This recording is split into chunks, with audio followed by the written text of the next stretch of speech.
আসসালামু আলাইকুম। ঢাবি বি ইউনিটে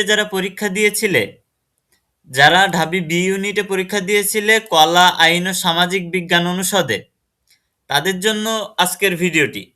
কারণ তোমরা অনেকেই জানো না যে ঢাবি বি ইউনিটের ফলাফল প্রকাশ কবে হবে এবং কত তারিখের মধ্যে এই ফলাফলটা প্রকাশ করা হতে পারে।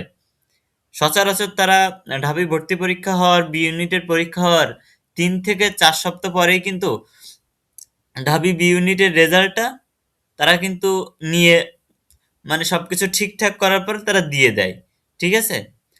তো এখানে তুমি ঢাবি ফলাফল দেখতে গেলে যেহেতু তোমার 13ই ডিসেম্বর পরীক্ষা হয়েছে, সেহেতু এখান থেকে 3-4 সপ্তাহ পর তোমার ঢাবি বি ইউনিটের রেজাল্ট প্রকাশ হতে পারে। তো 3-4 সপ্তাহ পর মানে কি, কয়টা হইতে পারে, কয়টা নাগাদ, তোমার হচ্ছে কবে নাগাদ হতে পারে?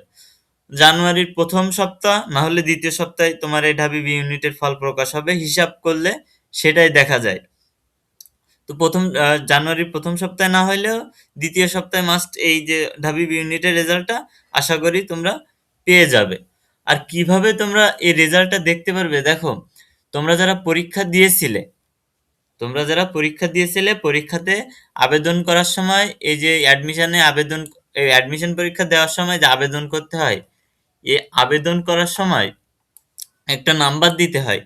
ঠিক ওই নাম্বারে কিন্তু তুমি যদি চান্স পাও তাহলে মেরিট লিস্টে কত তুমি চান্স পেয়েছো, যদি পাও তাহলে তারা জানিয়ে দিবে ঢাবি থেকে।